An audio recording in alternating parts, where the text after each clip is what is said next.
Hadis ini bisa diputar balik. Oleh siapa? Oleh oknum manusia yang akan menghancurkan umat Islam khususnya dan umat beragama pada umumnya. Apa diantaranya ditafsirkan? Oh kalau begitu, kalau menghancurkan umat Islam, kalau menghancurkan umat beragama, jauhkan kepercayaannya masyarakat, kepercayaannya umat ini kepada nabinya, kepada ulamanya, kepada habaibnya, kepada tokoh-tokoh dunia Islam, supaya jauh. Apabila ini sudah terjadi, maka umat Islam akan mudah dihancurkan. Assalamualaikum warahmatullahi wabarakatuh. Setelah sekian lama terjadi polemik nasab Ba'alawi di Indonesia, maka ini adalah pertama kali Habib Lutfi bin Yahya berpidato atau ceramah di Bogor kemarin. Ini adalah respon beliau terhadap para pembenci habaib di Indonesia. Bagaimana pidatonya? Silakan simak selengkapnya. Dan jangan lupa tonton sampai selesai biar tidak gagal faham. Selamat menyaksikan. Awalu bila ibtida wal akhiru bila intiha. Jami'us sifatil ulia wal izzati wal kibriya.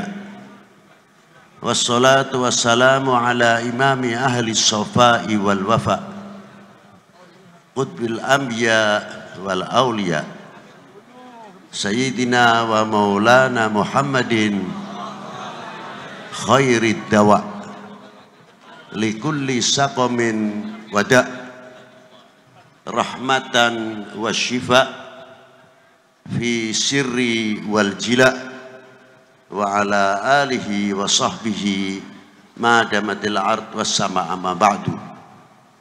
Ayuhas sadatina al-a'izza al-fudala, saya mengucapkan syukur terima kasih kepada Allah Subhanahu wa ta'ala yang masih mendapat panggilan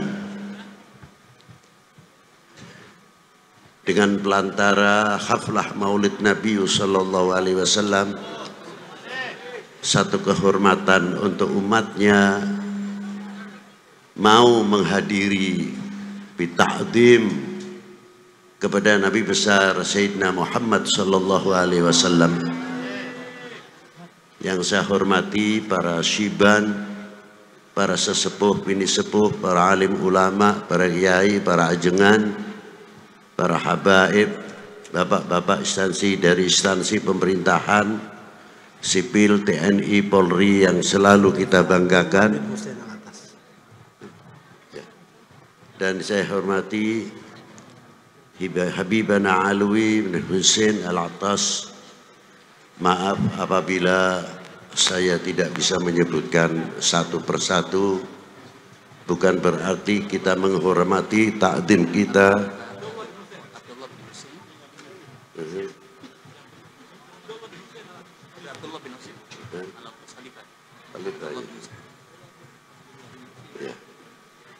Tidak berarti mengurangi hormat takdim kita kepada para beliau, dan tidak terlepas kepada pengganti atau penerus.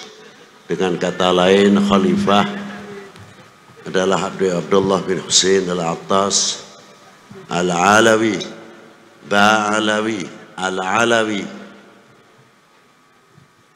Dan yang saya hormati hadirin wal hadirat rahimakumullah, majelis ini adalah majelis syukur,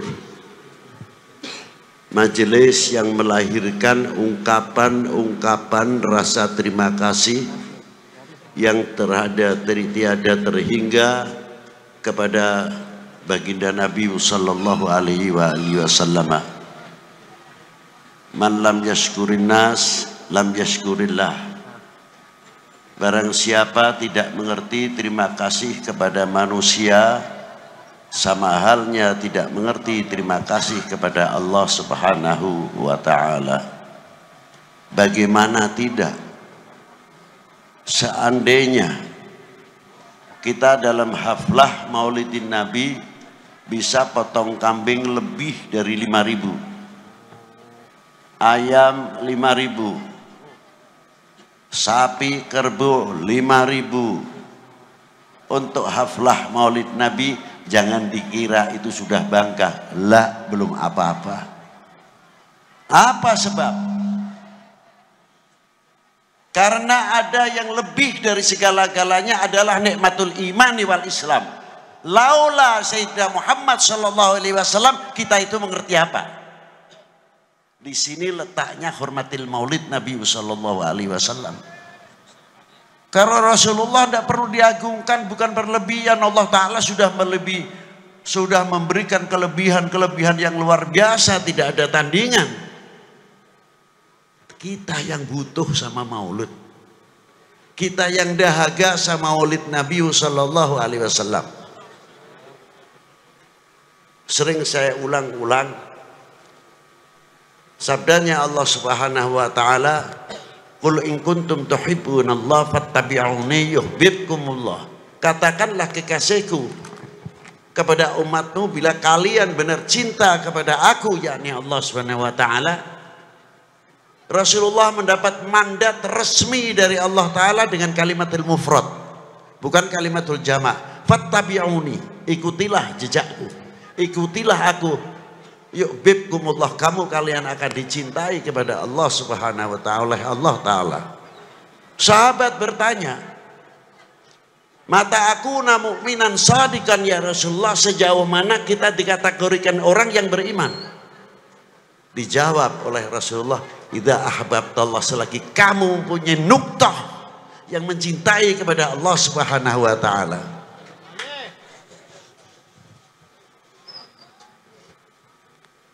Yang kedua, sahabat itu tadi bertanya, lalu kepada siapa lagi ya Rasulullah? Kepada utusannya. Selanjutnya ya Rasulullah, mengikuti torekohnya, sunnahnya. Aneh, kalimat torekoh sunnah dibelakangkan, yang awal mahabbahnya dahulu. Apa sebab? Kalau orang mahabbah kepada Rasulullah, menjalankan sunnahnya, torekotnya, sunnahnya, tidak membayangkan pahalanya seberapa. Karena apa? Mahabbah itu mahal betul. Tapi kalau tidak ada mahabbah, tanya pahalanya apa saja. Ini perbedaannya orang cinta dan orang yang tidak cinta. Dan orang yang mencintai kepada umat, mencintai kepada ahli bait Nabi, mencintai kepada sahabat, semuanya mencintai kepada para aulia, tidak mungkin apalagi kepada keluarganya membuka aibnya orang yang dicintainya. Karena apa? Mahabbah. Maka dari itu pendidikan akhlakul karimah oleh Allah Subhanahu wa taala untuk umatnya sangat luar biasa. Apa diantaranya? Karena Allah Subhanahu wa taala memanggil para nabinya, para anbiya atau para rasulnya bi asma'ihim, dengan namanya masing-masing. Ya Musa, ya Ibrahim, ya Ismail, wa Ishaq, wa Yaqub, ila akhiril ayat yang disebutkan di dalam Al-Qur'anul Karim. Allah Ta'ala melarang kepada kita, la taj'al du'a rasul bainakum kaddu'a ba'dukum ba'dah. Jangan kamu memanggil kekasihku ini sebagaimana engkau memanggil sesamamu. Anehnya, yang menciptakan memberikan contoh kepada umat ini. Apa panggilan Allah kepada Rasulullah? Tidak ada kalimatun nida, ya Muhammad, ya Ahmad.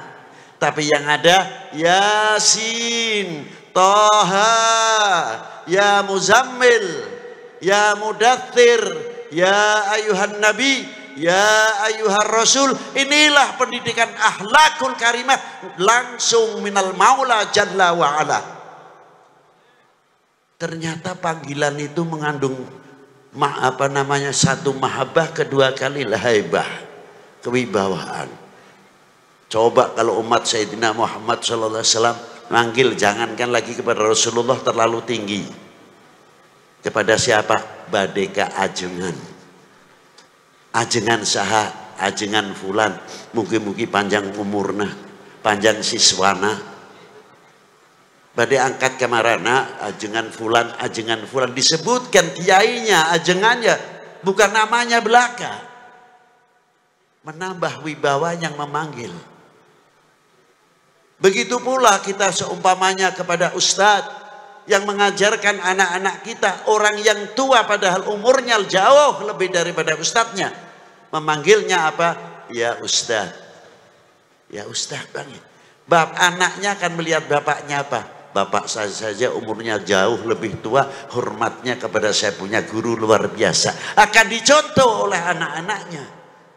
Begitu pula RT, RW apabila lingkupnya menghargai, wibawa pemerintahan setempat dari RT, RW akan terangkat. Karena apa? Rakyatnya, masyarakatnya mengerti, menghormati dengan panggilan sesuai jabatannya masing-masing. Itulah hebatnya. Maka dari itu, apabila umat ini semua mengagungkan kepada Rasulullah dengan panggilan-panggilan baginda Nabi Rasulullah sallallahu alaihi wasallam, Sayyidina wa Maulana Muhammadin, haibatul Islam, haibatul umat Islam luar biasa, tidak akan turun. Mengapa kita haibahnya turun? Kita koreksi dan introspeksi kepada diri kita masing-masing, sejauh mana kita mahabbah kepada baginda Nabi sallallahu alaihi wasallam. Hadits ini diteruskan, di tengah-tengahnya ada kalimah wal yatawaffatun nas fil iman ala qadri tafawutihim fi mahabbati. Kadar bobot iman seseorang adalah tergantung kecintaannya kepada aku. Bila mana kecintaannya sama Rasulullah luar biasa, imannya akan semakin meningkat, menambah dan akan berkembang makrifatnya. Hadis ini bisa diputar balik. Oleh siapa? Oleh oknum manusia yang akan menghancurkan umat Islam khususnya dan umat beragama pada umumnya. Apa diantaranya ditafsirkan? Oh kalau begitu, kalau menghancurkan umat Islam, kalau menghancurkan umat beragama, jauhkan kepercayaannya masyarakat, kepercayaannya umat ini kepada nabinya, kepada ulamanya, kepada habaibnya, kepada tokoh-tokoh dunia Islam, supaya jauh. Apabila ini sudah terjadi, maka umat Islam akan mudah dihancurkan. Yang kedua, ditafsirkan bagaimana caranya untuk menghancurkan pemerintah. Bagaimana cara menghancurkan tidak percaya kepada TNI Polri-nya? Orbit terus. Kesalahan yang kecil diorbitkan supaya kepercayaan masyarakat ini jauh. Dia angkat yang oknum-oknumnya supaya apa? Kita semakin jauh kepercayaannya kepada TNI Polri-nya dan pemerintah. Apabila masyarakat ini sudah kena hoax, karena di Indonesia ada dua ketahanan yang kuat. Yang pertama, pertahanan yang kuat adalah TNI Polri, ekonomi, pertanian, pendidikan. Itu diantara pertahanan nasional. Yang kedua, pertahanan semesta adalah rakyat. Bagaimana cara menghancurkan? Bikin hoax. Buka aib-aib, kesalahan-kesalahan kalau tahu ada. Sekecil apapun. Biar habaib dengan habaib tarung. Habaib tidak percaya dengan warga Nahdlatul Ulama atau Nahdlatul Ulamanya. Biar Nahdlatul Ulama tidak suka kepada Ahlul Bait. Antar kiai dengan kiai 8 tahun yang lalu sudah pernah saya ingatkan. Apa yang terjadi? Arahnya kemana? Arahnya supaya Indonesia chaos, supaya kita tidak percaya, sehingga kita sesama kita tarung baku hantam, sehingga Indonesia tidak bisa akan maju. Selalu begitu yang diharapkan, sehingga Indonesia pecah-pecah. Wahai bangsaku yang kubanggakan, relakah negerimu terpecah belah? Jawab yang keras. Wahai bangsaku yang kubanggakan, relakah negerimu terpecah belah? Relakah para habaib dipecah belah? Relakah para ulama dipecah belah? Relakah negeri ini dipecah belah? Relakah TNI Polri dengan masyarakat dipecah belah? itu ya yang paling istimewa. Berarti benteng-benteng Indonesia ada di pundak kalian, tanggung jawab ke depan. Jangan bikin malu para ulama-ulama mutakaddimin yang ikut andil besar menegakkan merah putih kembali dan dakwatul Islam yang luar biasa. Di zaman Wali Sembilan sebelumnya berhadapan dengan Portugis, di zaman Sultan Agung berhadapan dengan VOC, dan sampai ke Diponegoro Kiai Mojo kita pernah andil opo, pernah andil naon nanti teh. Hari merah putih mah tinggal nangtung wae. Tapi sing abdi lah mau ditanyakan pernah andil naon, manggil bangku runcing pernah can. Ah can cina, ngiring mah pernah di mana? Karnaval cina. Pakai bambu runcing, kaosnya pas can berem-berem gitu, sampai ketinggal darah gitu. Yo cek aing cina mah gitu. Maaf bahasa Inggris sebentar. Itulah diantaranya. Karena apa? Negara kita, bangsa kita, umat Islam khususnya di Indonesia mempunyai amanah yang luar biasa dari Allah Subhanahu wa taala. Apa amanah tersebut? Tanah air ini pemberian Allah untuk bangsa Indonesia. Siapa lagi kalau bukan kita yang menjaga keutuhannya? Betul? Sehelai rumput yang kering, sebutir pasir Indonesia, kehormatan taruhannya. Betul? Assalamualaikum warahmatullahi wabarakatuh. Dan itulah tadi pidato atau ceramah dari Habib Lutfi bin Yahya di Bogor kemarin, dan semoga bermanfaat kepada kita semua. Dan jangan lupa tekan subscribe, like, komen, dan share sebanyak-banyaknya. Dari saya, wassalamualaikum warahmatullahi wabarakatuh.